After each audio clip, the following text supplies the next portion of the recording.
We'll go ahead and get started. Thanks again, everyone, for coming. And again, we're here to talk about marketing adaptations that farmers have made during this time. And I just wanted to quickly share a few facts about this disease and what makes it different from other diseases. So it's a respiratory disease, not a GI disease, and so it's spread mainly by respiratory droplets. And this is nothing new, we all know the drill, but just to sort of highlight a few points that these respiratory droplets are spread through close contact, person-to-person contact, and when coughing and sneezing occurs. Survival of the virus on surfaces is not very well understood, but it does seem to be able to survive somewhat. Spread by touching may occur, and we understand this less well. But in order for it to spread that way, you sort of have to touch the virus and then touch your mouth and inhale that particle again to the lungs. So importantly, I just want to reiterate that the virus is not known to be spread through produce. So fresh produce is not a source of spread of the disease. Also, the outdoor spread of the virus is limited. And so managing virus spread indoors is much more challenging than where we mostly are in ag settings, which is outside. So that's kind of good.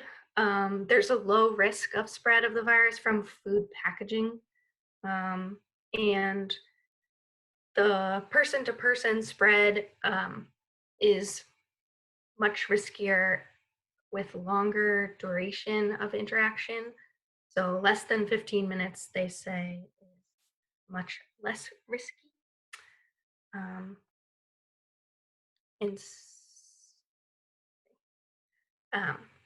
So something that Olivia Saunders at UMass Extension said during a Pick Your Own workshop that they had a week or two ago was to manage the high risk situations. And I really liked that because with a lot of things unknown about the virus, and it's quite scary, it's easy to get real worried about some situations that really in the big picture are kind of low risk. So to manage the high risk situations, and so a lot of this is like second nature now.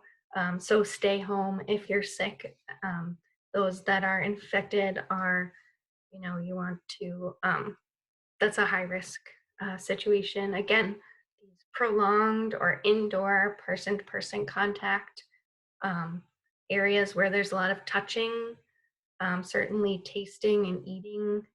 And so on the farm or in the marketing sphere, these are our riskiest places really are the points of sale where you have a lot of people touching in close proximity and often indoors.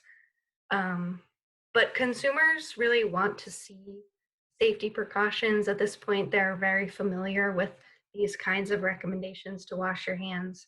They know they need to wear a face covering, they know to keep physical distance and to stay home if they're sick. And they're very willing to comply. And that's what we're hearing from folks in other states, maybe that are a little bit further ahead of us. So that's kind of good to hear. And the other good news is that consumer demand is extremely high.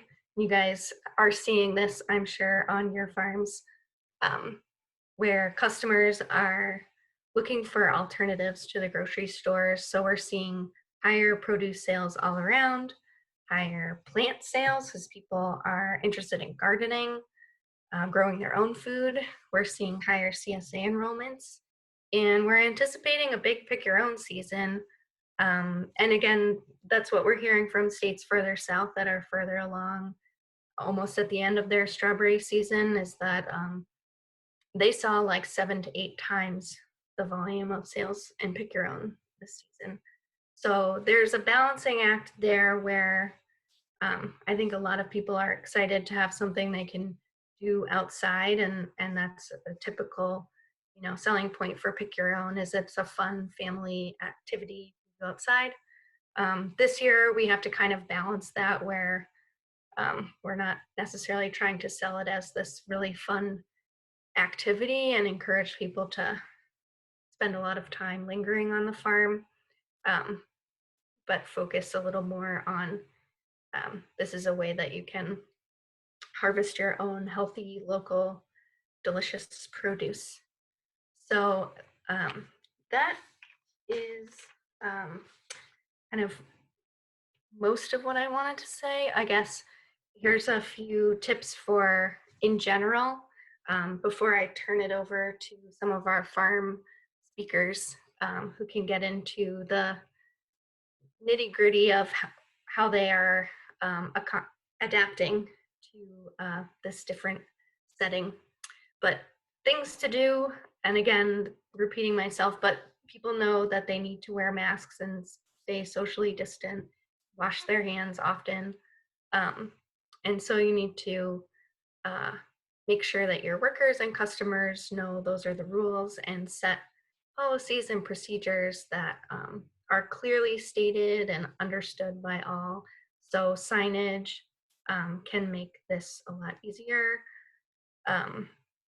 And I wanted to mention that last week or the week before, there was a Pick Your Own call that MDAR hosted, and that the concept of signage came up a lot, and they are working on the signage. I think it's almost ready to be posted on their website, available in English and Spanish. So check their website, and we'll certainly put an email out in Veg Notes when that is available. But just making sure that you tell your customers what the expectations are and provide hand wash stations and sanitizer and do good disinfecting of all of those touch surfaces like we talked about. And so some of the things not to do currently, ag tourism is not allowed in Massachusetts.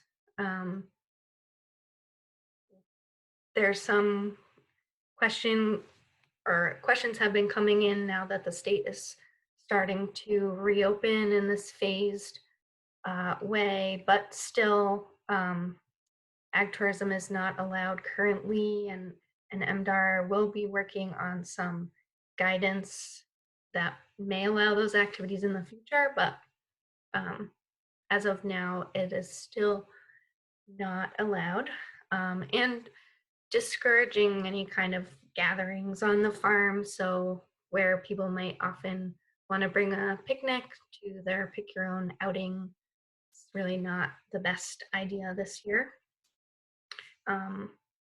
And yeah, reducing handling of produce and sampling of produce. Another thing that has come up a few times as people are figuring out how to implement activities on the farm, whether it's Pick Your Own or farm stands or CSAs, is removing public restrooms or porta potties because of all of the extra sanitation that would be required this year. So that's sort of my brief introduction, and we're going to hear from a few farm speakers for the rest of the time, and hopefully you can learn from each other about how people are adapting, and feel free to ask questions again as we go. For Genevieve, are there any questions so far? No questions so far. Okay, so our first farmer speaker will be Kate Canney from the neighborhood farm in Wayland.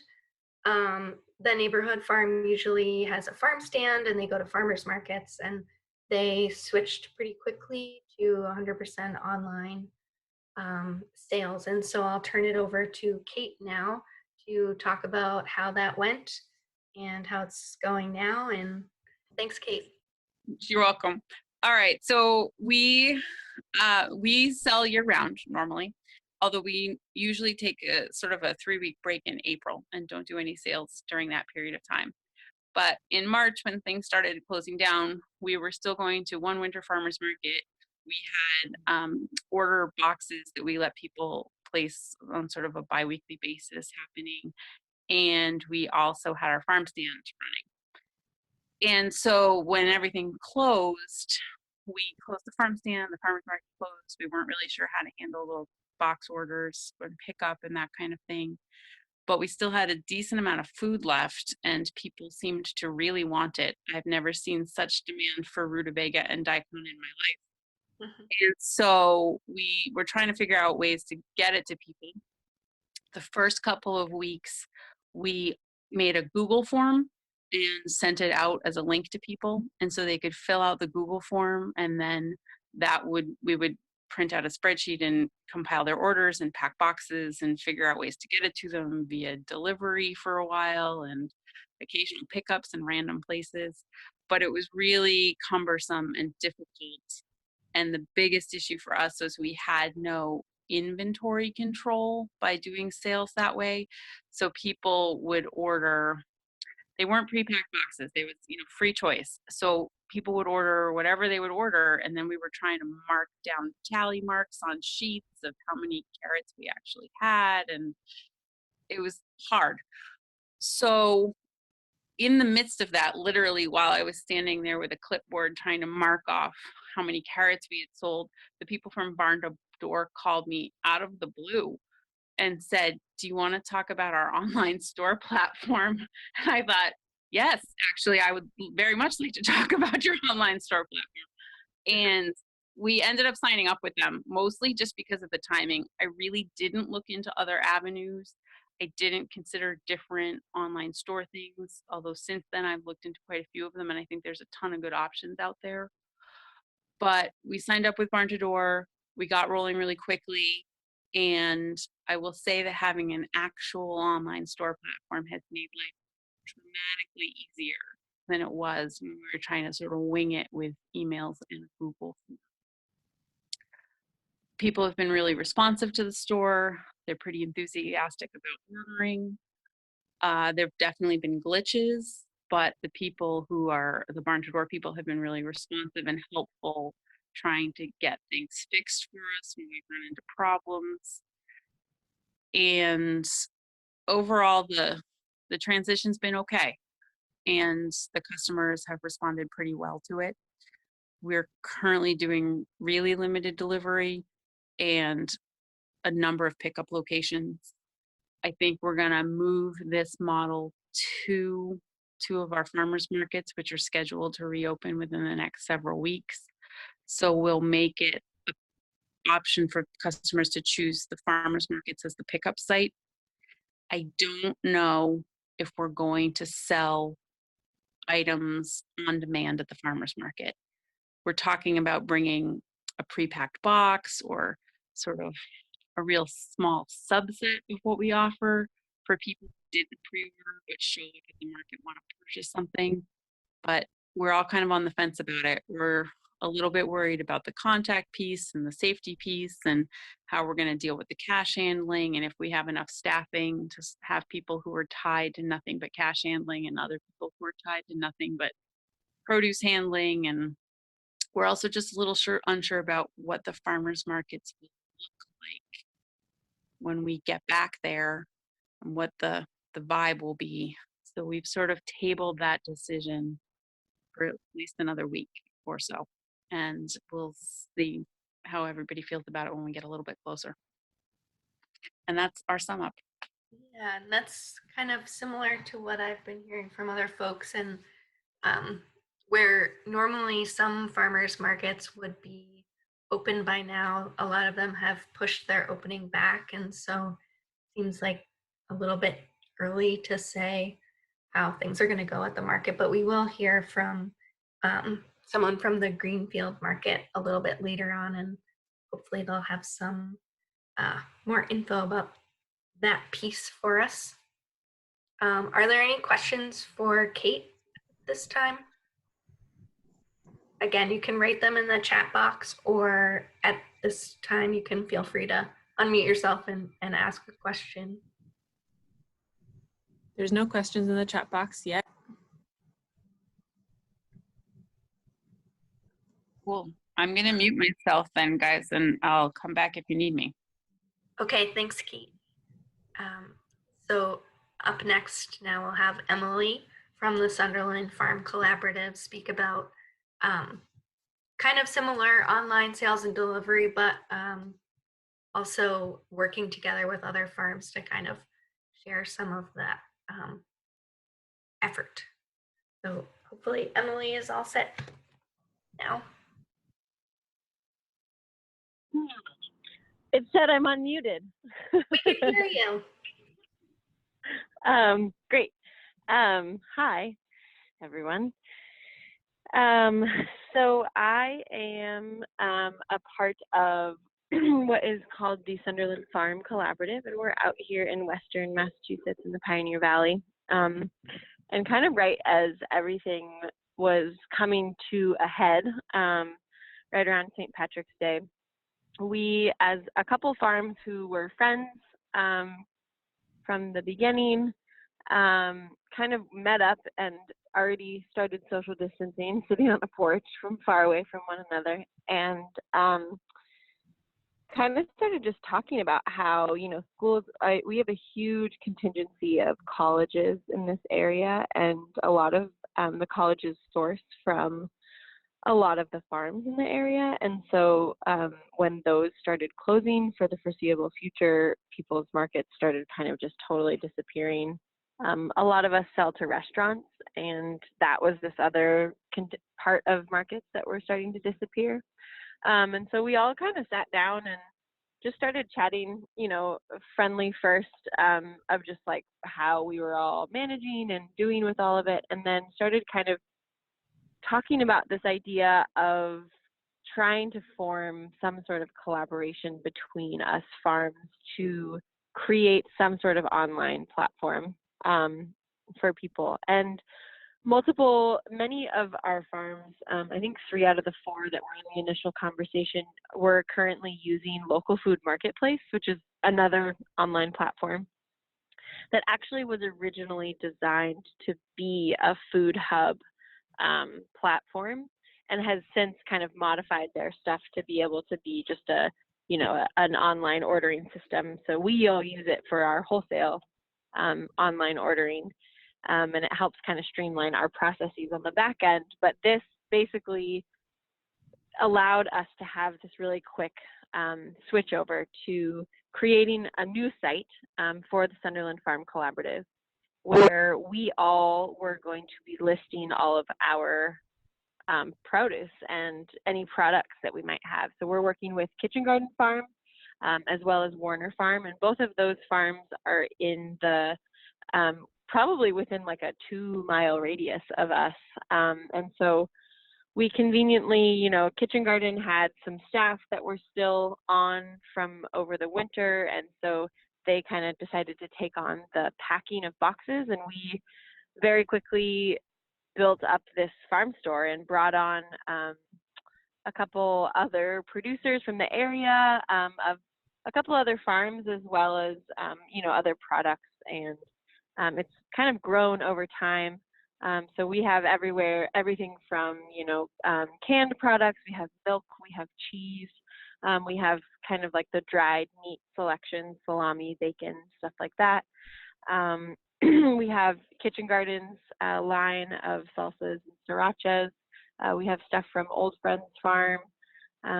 They make syrups and teas, and then on top of that, we have all of our vegetables. And you know, it was an interesting transition in that it was March and there was very little food, fresh produce, and I think that we kind of thought, as farmers, we kind of thought it was going to be pretty slow to gain traction, just because we didn't have very much food, and it was going to be kind of a slim pickings. And within the first 12 hours of launching the site, we had, I believe, like over 200 orders, which was way over what we thought we were going to have.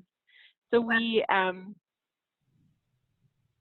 we moved pretty quickly on that, and within the next week, we started doing pretty much 400 orders per order period, and we're delivering twice a week. I'm sorry. And so we, as the 3 farms, have kind of generated a system around basically all of the products land at Kitchen Garden Farm. Kitchen Garden Farm has hired new staff to be on the packing line, and they pack custom boxes that are generated out of these orders. We have created a slight markup on the site so that the administrative components of what needs to happen kind of behind the scenes are being covered by the cost of, or by the price that the customer is paying, but the producers are still being paid what they have listed their products for. And yeah, I mean, it was wildly successful very quickly. We feel really lucky that we have such a supportive community around us. And it's definitely, it's evolved over time. And I think because it was such a quickly growing thing, we've had to kind of, catch up with the growth. And then we've kind of, in the past couple of weeks, taken a step back to really try and evaluate where we're at. And we're trying to think about how this could be something that is continued forward. It was, it came out of COVID, but it kind of was this brewing idea in a lot of our brains beforehand. And so it definitely feels like it could be something that isn't necessarily just COVID related, but felt like it had to happen quickly because of COVID. And so we do delivery to pretty much, I would say it's about a 30-mile radius around our farms twice a week. And we also have a couple pickup sites within that radius where people don't pay a delivery fee to go get those boxes from the pickup sites, and they can just show up to the pickup site. And we've tried to make it with the pickup sites at businesses that might benefit from some sort of business coming in from this person picking up their box. So we have at a market, a local market, we have it at a local catering company that's currently making food for frontline workers. And then we've actually partnered with a good amount of breweries that are doing a lot of takeout or, to-go orders of cans and growlers and whatnot. So we're hoping that it can help kind of spark this or continue, I guess, to carry forward this local food interest that seems to have, like you said, Sue, really spiked in this day and age. Yeah. Well, as people maybe write questions in the chat box, I'm wondering, about that. Like if you mentioned that the initial response was really big and positive. Have you seen it continue to grow, or it kind of was a quick response that has been sustained?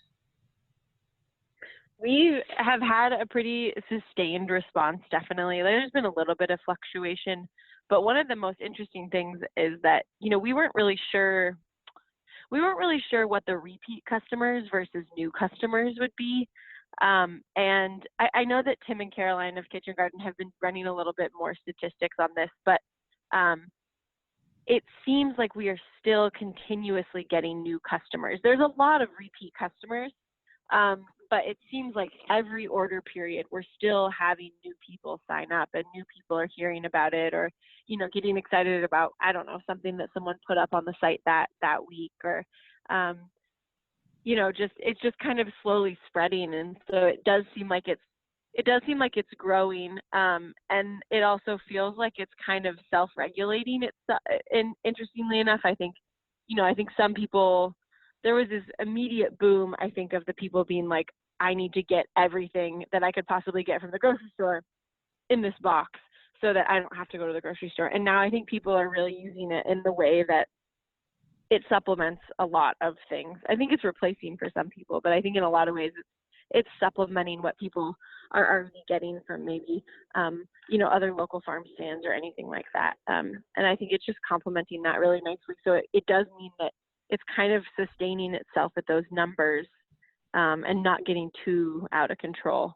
And I also think our systems are growing with it at this point. It was definitely a boom, and we did not have systems right away. And then it kind of like, it got even bigger. And I think that the systems are definitely growing with it at this point and keeping up. Okay. Just maybe one quick question that has come up a few times in my chatting with people and in the chat box now. Do you have any issues with people ordering and then not showing up or showing up late? And I think this is something people are worrying about, where with farmers markets, they're thinking about bringing pre-order boxes, but worried that the people won't arrive. Yeah. I mean, I think, we're dealing with probably a quarter of our boxes are drop sites, and then the rest of them are home delivery. And so home delivery, obviously, we have complete control over where that box lands. The pickup sites conveniently are landing at certain places that are usually open for longer hours than when the technical pickup time is. And so the few boxes that are left at the end of the day occasionally can sometimes just be carried over either to the next, they can stick them in the fridge at the place where we've dropped them, or they can be carried over to the next day. So I don't necessarily know if our experience is quite as applicable to that, because I understand that concern drastically, that if people don't show up, what do you do with these things? But I don't think we're necessarily having to experience that just because of the situation where we're dropping the boxes. And Emily, do folks pay when they order, so that if they don't So have to pick it up? Yeah, so it's linked through the site. So they have to have a credit card on file in order to complete an order. And the credit card does not get charged until basically we pack, or Kitchen Garden packs all the orders a day before the delivery. And the day of delivery, the credit cards get charged. Basically for the situations that, I don't know, some producer came up short and didn't inform Kitchen Garden. And so then they come up short in their pack out or something, and they have to short someone's box. They can go in and adjust the invoice without having to credit anyone. But yeah, the payment is already done before people come to get their box, or before we drop it on their doorstep. Cool. I want to move on because we have a couple other speakers. I don't want to get behind on time, but there are a few other questions. So maybe if we don't have time to get to them later, we can put out some sort of Q&A document, make sure everyone's questions get answered. But thanks, Emily, for that. Yeah. And we'll move on next to CSA and farm stand adaptations.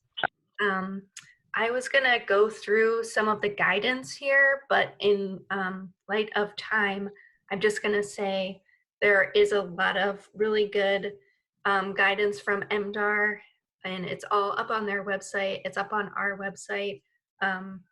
It is, I think, pretty familiar to folks now, so I'm gonna make a few quick points here. One is that gloves are required in the guidance, and if they're not used properly, they can be actually not the most sanitary if you just put a pair on and then wear them all day and touch your face and touch this and touch that.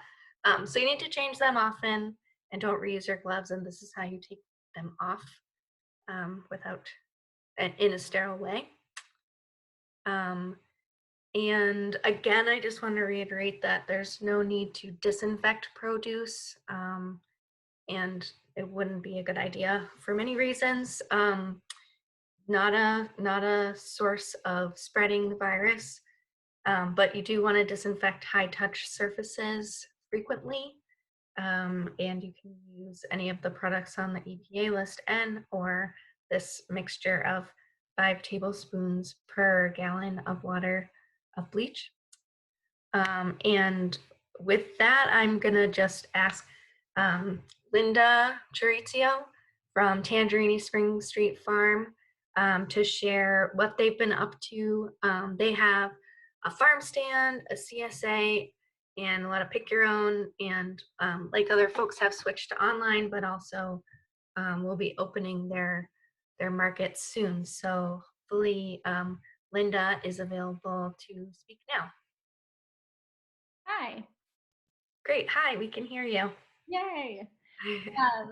Hi. So I'm going to try and be as concise as possible with a couple of different topics.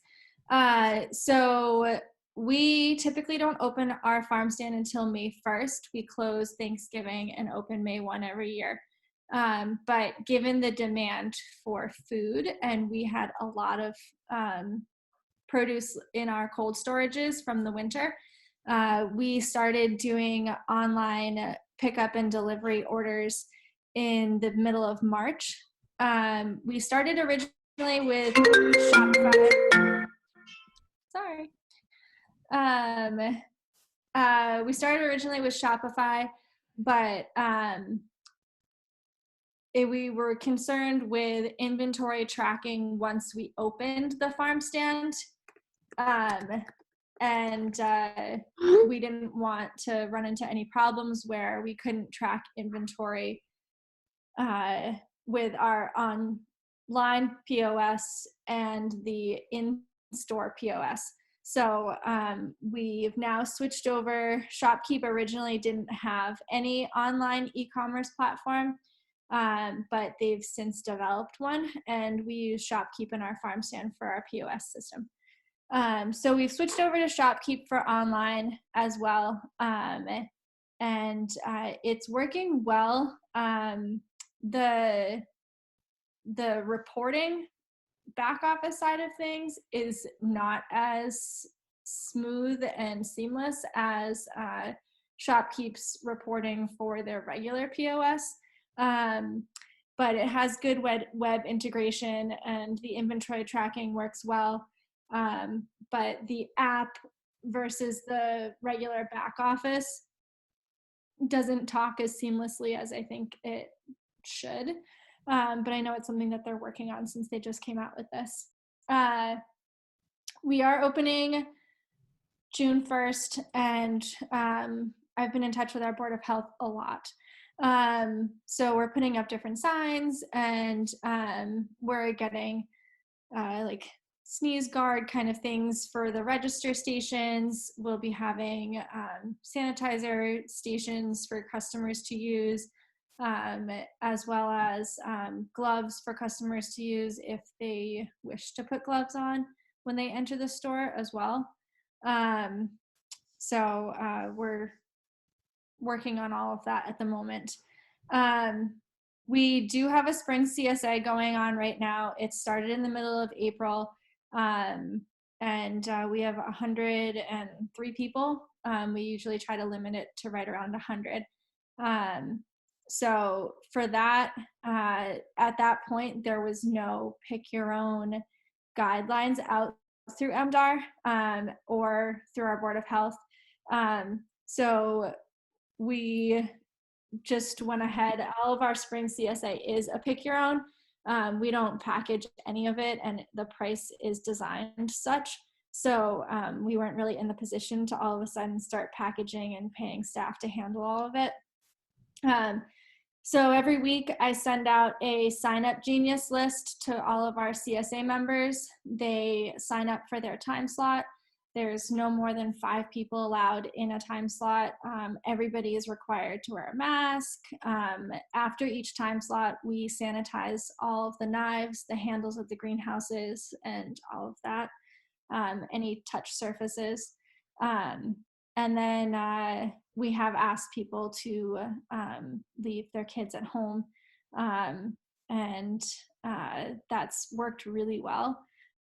People have been really respectful for that. So that's gone well. The Sign Up Genius has worked well for it, since it's just a pretty basic way of having people sign up for their own spaces.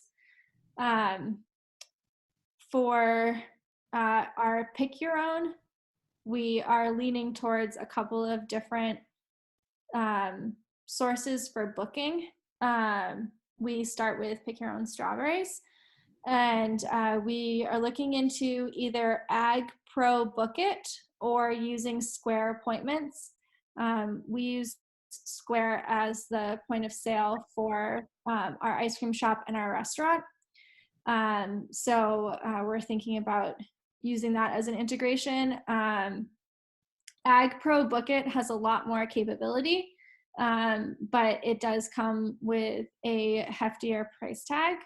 The startup cost on it is around $3,000, but the annual fee drops down to between $200 and $400 depending upon what services you're using from them. But we can then do all of our birthday parties and any events, and there's a lot more flexibility with it. We can also allow people, if we want, for strawberry picking or any pick your own on Ag Pro Book It, they can be required to purchase a container at the time of sign up as well. And we can set different limitations on group sizes and all of that. We have a staff member who is going and getting her master's for public health. So she's turned her summer internship into an internship with us to create a pick your own action plan. And so she's put together a really inclusive pick your own plan for us that has customer rules that everybody has to read and agree to before entering the field, employee guidelines and different signage and all of that, which has been really helpful.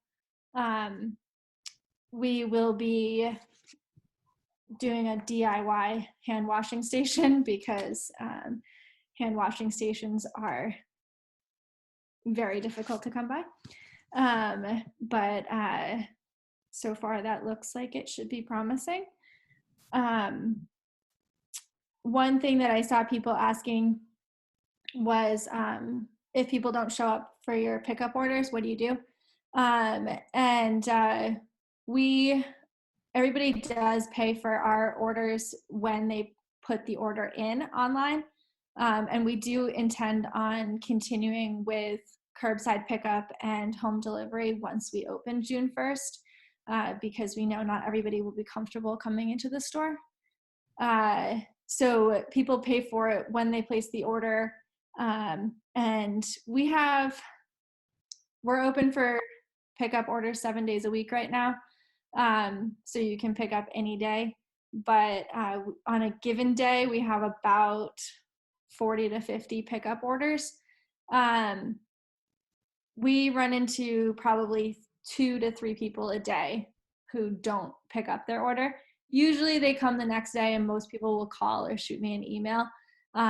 If they don't come, we just reach out to them with a quick phone call or an email and just say, hey, your order's here and it's ready.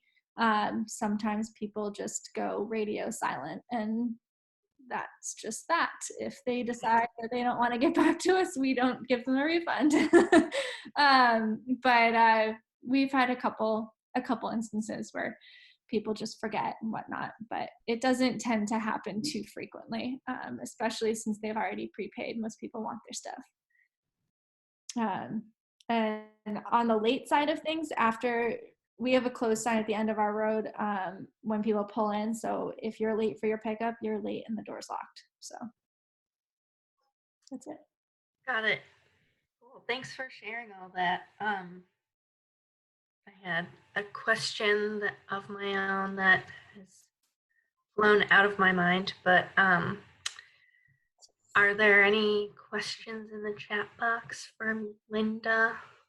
Yeah, Linda, how are you allowing a similar number of folks in for like strawberry pick your own and other pick your own later on, or how are you determining how many people you're going to let in at a time? Yeah, so for pick your own, We are going to be doing, MDAR had I'm trying to find it on my sheet right now. MDAR had an allowance basically of how many people you could allow per acre and whatnot. I think for us, it breaks down to we can have up to 47 people or 57 people in our strawberries at a time. I think we are going to go a little bit lower than that, just because that still seems like quite a bit. Plus, that's considering that every single row of strawberries is open at the same time, where it's not going to be that way. So we're definitely going to keep that significantly smaller, probably. But we haven't quite settled on exactly what number that's going to be. We were originally thinking of 30-minute to 45-minute time slots for people for pick your own strawberries, since we do it mostly by the court. So people aren't typically coming to pick, like 15 pounds of strawberries. Yeah. We will be allowing children. Right now, our spring CSA, we are asking people to leave kids at home. We will be allowing children, but on our signage, it asks that children stay in arm's reach, and kids 3 and up are asked to wear a mask unless there's some sort of a health reason why they can't. I remembered you had mentioned about not being able to find a hand wash station, and before I move away from this slide, I put up this slide because it has the number of pickers, and yeah, MDAR in the guidance, they actually calculated like how many it should be, and the limit is 114 people per acre or 10 people per 1,000 square feet. And then I was just gonna show these different hand wash stations that you can make yourself. The one on the left is just a bucket of water with a spigot and a catch bucket with some soap and paper towels that you can make yourself. And the plans are on our food safety website. And there's also plans to make some bigger ones. So if you were like a market manager, there's like a 125 gallon tank with a little sink rigged up here that you could build for your market to increase hand wash stations when they are in short supply. So again, sorry, because of time, I want to make sure that I get to Ben Clark before he has to sign off for another meeting. So we can stay on the line, the extension folks that are here. We have Sonia Floman from the fruit team, myself, Lisa McKeek, who's our food safety specialist, and I'm sure you'd be willing to stick around if we run out of time to answer more questions. But I did want to make sure that we get to talking about farmers market adaptations. So Ben Clark is from Clarkdale Fruit Farm, and but also works to help organize the Greenfield Farmers Market, which has been open for a couple of weeks now. So just hoping that he is on the line to share quickly how it's going so far. Can you hear me? Yeah. Okay, hi.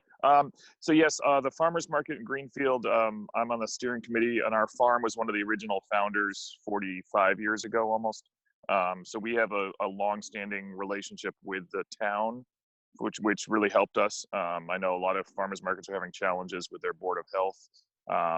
We got on it early.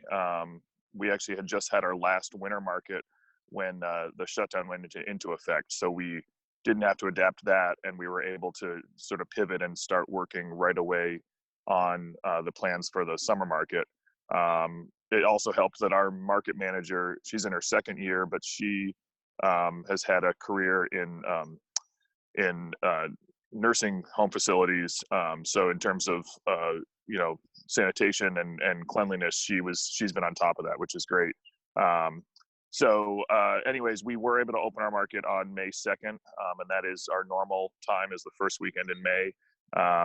We had, like I said, we'd been in contact with both the mayor's office and the Board of Health in Greenfield, and they were very willing to work with us. They're very pro farmers market. We wrote up product protocols that were based pretty much verbatim on the MDAR protocols, which then the DPH copied. So the way our market works is everyone has to wear a mask, all vendors and customers. Everyone entering the market washes hands, and to the hand washing station point, we were very fortunate that the town actually provides, they have 2 hand washing facilities downtown for residents. They relocated one to the start of our market. So we didn't have to provide that, which was a huge relief for us. So that's something that the town maintains. So everyone entering the market has to wash their hands or sanitize. We have a minimum of 6-foot separation between people coming in. So we basically have a line going down next to the town hall, 6-foot marked. And we've gotten up to probably 25 to 30 people waiting. Obviously groups together can wait together. But they do have to, as they move through the market, it's a one-way flow of traffic, and they have to move as a unit. The big thing, as anybody who's read the guidelines, the markets are essential, and we looked at it as we're only having the essential services of people can get food. We don't have any crafters, we don't have any music. We don't want people to hang out, which is what most markets do. So we just have basically people move through. All the booths are 6 feet apart. All the vendors, as I said, have masks and are gloved. Some vendors have chosen to do one person doing cash or transactions, the other person handling. But all vendors, we have a policy: no one is touching the product until the vendor delivers it to the person. The person takes it and leaves, and then the table's sanitized. So we have a no contact. I know some people are talking about that they can touch plants, but we decided everything is behind the vendor's booth. So it was a very different setup. Overall, the feedback is people are happy we're open. We've had huge response. The first weekend and this past weekend, we had a very big crowd. Last week with the poor weather on Saturday, it was as you'd expect. It was a poor turnout, but people are happy we're there. Sales were good. There is a lot of online sales. So 2 of our more tech savvy younger farmers, vegetable farmers, have been doing quite a bit of pre-sales and pickup, and they both are using the Square platform. Both are paid in advance. I don't know, I can't answer for them as to if people don't pick up there, but that has worked out as well. So like I said, we just did our third week. We have a meeting actually right after this. I'm going to a farmer's market call, and we're going to change a little bit of the flow just because we've had backups. The issue with having single lane and people stopping at each booth, well, they can either stop at a booth or they can skip it, but then they can't go back unless they want to go back in line. And that's only been able to be done with volunteers. So we have 3 to 4 volunteers doing a 2-hour shift each, plus the manager. So that's really how we've been able to keep the flow, and people have been following it. But it does, it's a lot to get used to. There is some frustration. Like I said, we're dealing with we're reorganizing our lines. But the big thing that I would say to anybody is the communication, getting the DPH on board. MDAR is very willing to help. We didn't need it, but I know that MDAR is very willing to help if somebody needs some assistance with their local Board of Health. It really did help with the DPH guidelines that came out that mirrored MDAR's. I know that really helped a lot of Board of Health sort of come on board. But we had no issues. The Board of Health came, inspected, and was fine with everything we were doing, and they're, like I said, supportive. So any questions, I'm happy to answer. One question was, have you seen a drop in attendance because of lines? We've had a few people who I think they're probably the same people who were upset that they had to wear a mask, and they left. So no, we've had very few. No, most people are very happy. The longest we've had like a 20-minute wait, and that was from probably about 15 minutes. But otherwise, the line is about 5 to 10 minutes of people entering and moving through. So because they can't stop and talk, and I think that people know that they need to basically shop and leave, but they're happy to support the farmers. Do you have extended hours at all to accommodate? No, we didn't. We kept our same. We do 8 to 12:30 on Saturday, and we kept the same hours. And some people like any market, people come at 1 o'clock when we're packing up, and but that's normal. Yeah, and in general, would you say the turnout is good? Like, are the vendors happy and they're making their Yes. good sales? Okay. Yes. No, we're good. We anticipate. That's what I was saying. And we had our largest response yet was this past weekend, and it was beautiful weather and everybody wants to get vegetables, so we have to reorganize some of where the line is going to go because we want to keep it moving. Yeah, that's great. It's good to hear. Okay, I think thanks, Ben, for taking the time to share that. And that's the end of our farmer speakers, and I have some other thoughts here, but I want to make sure with our few minutes remaining, we answer a lot of questions that came in, and I think a lot are for Linda. And there's a lot going on at Tangerini, so a lot of questions about the market style CSA, and wondering if you could talk more about that. I'm here. Can everybody hear me? Yeah. So for the market style CSA, we're currently talking about doing a couple of different things. I think what we're thinking for the market style is we might just leave it as it is. It's a pretty simple system that we have, and its CSA is separate from our farm stand. So it's almost, from a sanitation standpoint, it's as sanitary as if they were just to walk into the farm stand.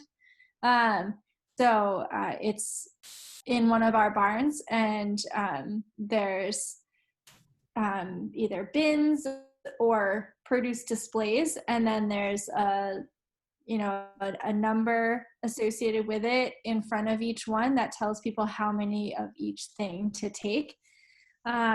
So there's really no more touching or anything as there would be if they were to walk into the farm stand. So from that side of things, we're considering just leaving well enough alone on that one. But we do a market style CSA at MathWorks in Natick, and we have about 150 CSA members there, but MathWorks is currently closed. So I was on a phone call with the HR gentleman that we deal with over there today, and we run our CSA there a little bit differently. It's based on a point system, so they don't have to take one of each thing. They get to choose what they want to use their points on. So our thought at the moment is that the MathWorks members, if they aren't back to work at the facility yet, they can, we'll send out an availability in the beginning of the week, and then we'll do a delivery on Fridays. They'll be able to select how they want to use their points, and basically we'll pack their orders out beforehand. So it'll almost be like they're doing online orders like we're doing right now, but it'll be done just for that CSA. I think that's our general premise on it right now and our thought process. Our Board of Health hasn't had too much to comment in terms of the way we're running the CSA. They've been pretty happy with how we've been doing that. I see, how are we covering the cost of packing items and shares? For the most part, when it comes to packing out just general orders in the farm stand, it's really not taking us, we've got a system down at this point, and it's really not taking us all that much more time, if any at all, than it would be to regularly ring somebody up at a cash register and bag their items. So we aren't charging anymore. We are charging a delivery fee if people do home delivery, and that delivery fee depends on what the radius is. But for the CSA, at this point, we're not planning on increasing the cost. It's more or less just because it was, for everybody, obviously an unforeseen thing, and we're just trying to make things as accommodating for people without causing too many more frustrations. But at the same point, we don't want to be hemorrhaging money to make it work either. Yeah. I wonder if Kate is still here and would have something else to say about that. Because there is certainly, like, I remember talking about maybe a learning curve, or just like the facility, you're not like set up necessarily to pack a lot of boxes. And Yeah, we are really struggling with the infrastructure piece of it. We don't have a good space to pack boxes. We have a cooler where normally we would just put everything in labeled boxes, and then we would pull it out and we would take it to a farmer's market or set it up down on our farm stand, and people would choose their own things. So packing orders has been really logistically challenging for us, and we're getting better at it, but we are not great at it. And I think we'll figure it out, and I think we're probably going to stick with this model at least through the rest of the season.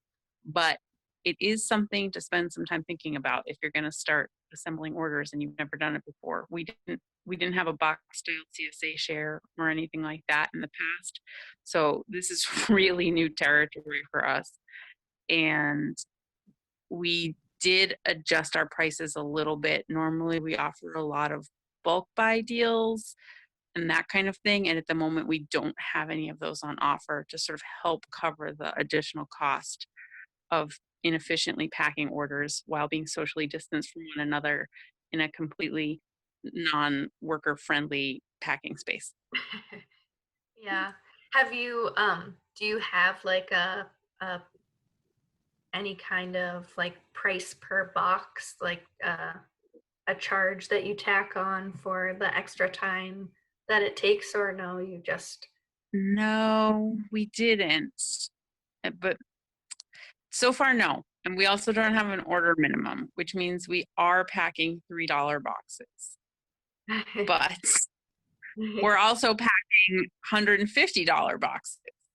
So Yeah, we're kind of figuring it out in the box. Yeah. Cool. Well, I do want to just recognize that we're over time, but again, I'm happy to stay and answer questions as long as people are here. And so far, most people are still here. So I'm just going to keep kind of going through the questions, and we're bouncing around, but that's okay. There were a lot of questions about pick your own, and similarly, are you changing your pricing for pick your own? And I don't know if Linda is still here and available. We were just talking about that today as strawberries get a little bit closer. At the moment, we aren't considering raising the price, but we might do some sort of like a per group charge or something like that to help a little bit. But we do, in the past, we've required that anybody entering the field over the age of 3 purchase at least, some sort of a container. In most cases, like for strawberries, we usually do quarts. So we are going to be continuing with that. So it does help to, usually we do that so that the kids going out in the field don't eat their weight in strawberries and not pay for anything. But this year where we're asking to eat in the field, it's not entirely the same thing. But we will be requiring that people at least purchase a container for each individual that's going to be entering the field. And that's kind of how we're going to be running it. And we will be doing kind of a one-way traffic in our strawberry field as well. So we have a map right now that we've developed for where the check-in station's going to be, where the hand washing stations are going to be, and then which way you're going to enter the field. We're planning right now that the direction of picking will change daily, just so that one section doesn't get completely picked out and then the other section doesn't just rot because nobody's getting to it until the end. So Mm-hmm. Yeah. Are there any other questions in the chat box? Sometimes I can see the chat box and other times it disappears and I don't know where it is. There was a question for Emily. Oh, about the collaborative. Are you regularly pushing out information to customers, or just depending on folks coming back, and seeing your products, or is there what kind of marketing you're doing for that? I don't know if Emily's connected. So do you mean like are we regularly pushing, like putting out a newsletter or something? Yeah, or to people who've made orders, do you then contact them with additional marketing after they've made it, or anything like that? No, we're not doing that as much. They're definitely getting a lot of communication from us in the order process, around like when and how and all that kind of stuff. But we're just not finding that, like I was saying, it's kind of self-limiting. We're not finding that it necessarily needs a big marketing push regularly. I'm sure there will be times when that will be helpful, and I think we have some stuff kind of on reserve, but right now it's definitely kind of, the demand is still there. Cool. What else was in here? There were some other questions for Emily back at the beginning that we kind of had to through. Let's see. Oh, do people have different growing practices in the collaborative, and does that come up as an issue? Yeah, we do have organic and non-organic producers, and I think what we've kind of arrived at is that the customers, on the site, it's listed whether it's organic or not, and there's all kinds of little like listings that we can click on the site saying, different naturally grown or anything like that, and because that's the case, I think we're just kind of allowing for the customer to make that decision. We're not necessarily trying to mediate it too much. We did kind of talk about the idea of creating with us 3 farms who are the kind of like founding farms, we talked about the idea of creating some sort of like combo box that could be an item on the site, and because there was kind of multiple growing practices within the farms, we decided that would maybe not be the best situation, just because the item wouldn't then be able to be called organic when a lot of the components to it would be organic. So we're mostly just transitioning to everybody's listing what they have, and it's marked whether it's organic or not, and we kind of let the customer choose from there. How There had been a question. Go ahead, Sue. Go ahead. Okay. There had been a question about the platform that you're using, but that's Local Farm Marketplace, right? Local food marketplace, yeah. food marketplace. That makes more sense. And there's a question now about delivery service and Yeah. if there's a charge.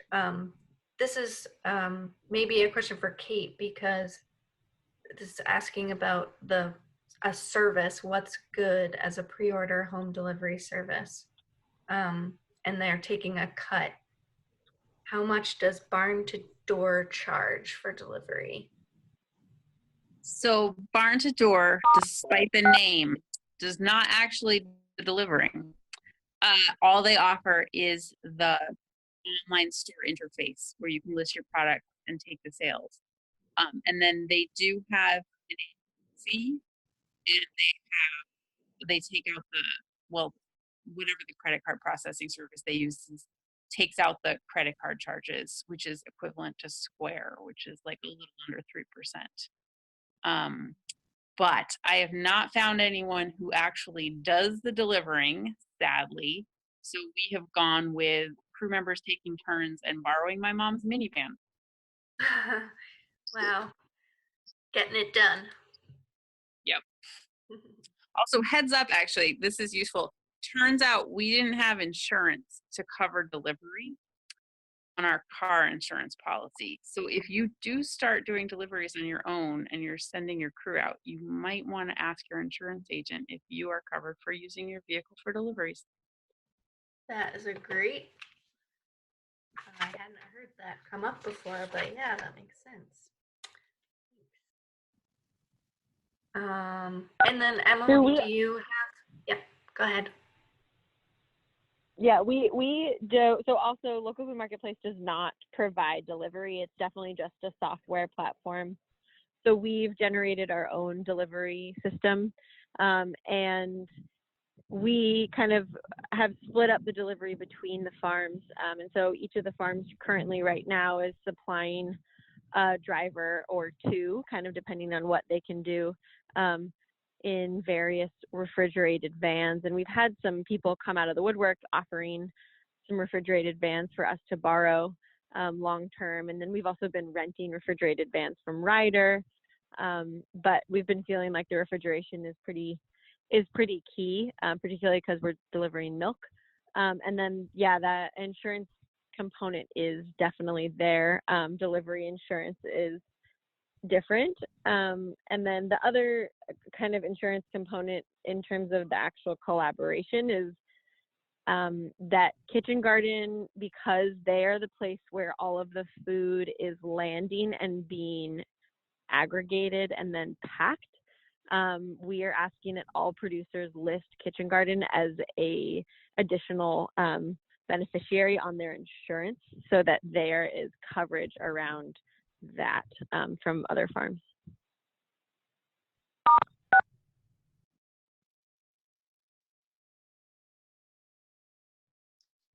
Okay.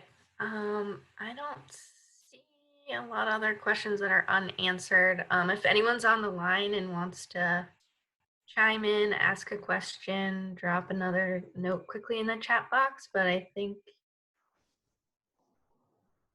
Genevieve, do you see anything else that we missed there standing out? Okay. Oh, someone just asked about using reusable bags at farmers markets, and if that's allowed, if folks are doing that. Reusable bags are not allowed per the guidance. Yeah, so everything has to go into new packaging, and that's true with the pick your own guidance also. Just to keep it simpler. And so I think people are definitely accounting for that extra packaging cost when they're pricing things out. And I think especially with pick your own, where normally you reuse quarts over and over, or people bring their old quarts in. And speaking with MDAR on the phone today, these guidelines are not prescriptive. They're guidance that actually the local boards of health can use and enforce, and they have the authority to do that. So they're another important sort of level of checking in to do. It came up a lot. People are checking in with their local boards of health, but if you can make a plan where people can bring and use their own containers and the farm staff never touches those containers, and you can get that approved by your board of health, that can be fine. And it's one of the issues that comes up. I'm sorry that I'm just flipping around here a lot, but in the pick your own guidance, there's a recommendation to create an activity plan. And so this is a good idea kind of for all of your new plans and procedures to just write things down. And if you can show that you've like thought it through and it's going to be safe, then you can probably, get it approved locally. So that's what I would say about that. And I have a are quick there question for any- Kate. Go ahead. Can I ask a question for Kate? I did write it in the chat box. I'm just wondering, as a comparison of costs, which costs more for a farmer? Does it cost more to take pre-orders and deliver them yourself, or does it cost more to do a farmer's market with all of the fees and setup and pack up? I'm just curious, vehicle costs that may be the same, but it's probably more for deliveries. Yeah, I kind of think it's more for deliveries and the pre-pack, but honestly, I don't know because I have been going full blast nonstop and I have not sat down and done any math since any of this started. So my gut instinct says deliveries are costing more, but I don't have any numbers to back that up. How about the amount of product though that you're selling? Do you think it's more delivery? Oh my God, it's so much. Yeah, I think it's more. I mean, and this is also hard for us because normally we would have been closed all through April, but we stayed open. And so normally our sales in April are 0, and this year we sold a ton of stuff. So I don't know. It's really, I don't have side-by-side comparisons, but I can say that I've noticed that people really like to put things in shopping carts on the internet.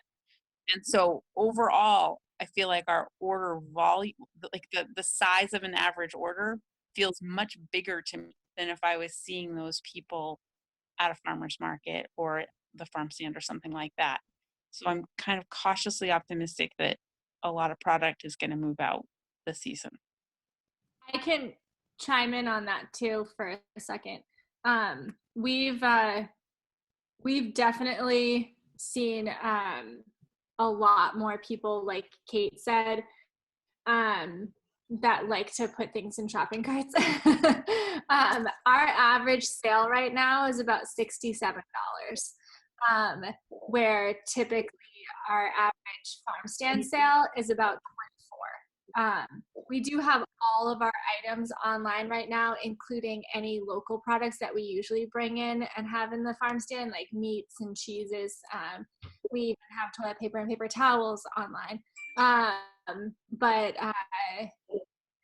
which I'm sure to a degree has raised the per sale value right now, but where people are absolutely buying substantially more by purchasing online and by having the availability that we have at the moment as well. I noticed, Linda, there was another question that we missed earlier about Square. Do you think Square Store and Square Appointments are going to be usable?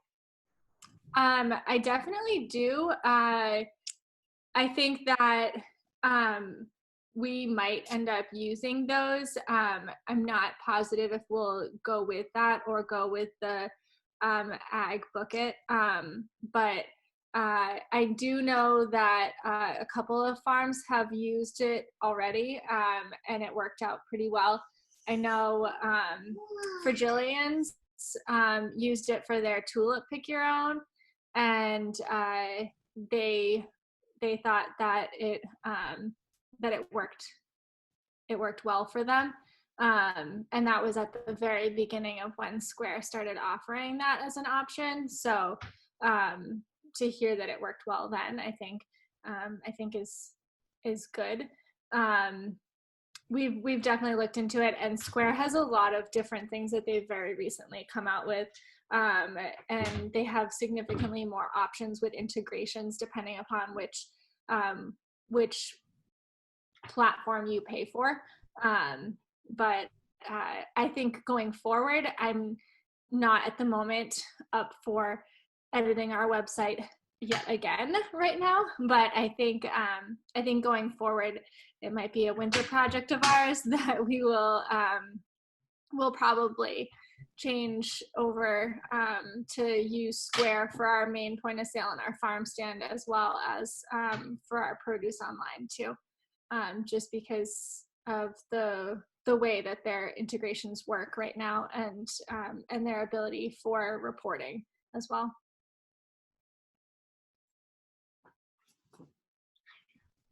Great. Any last questions?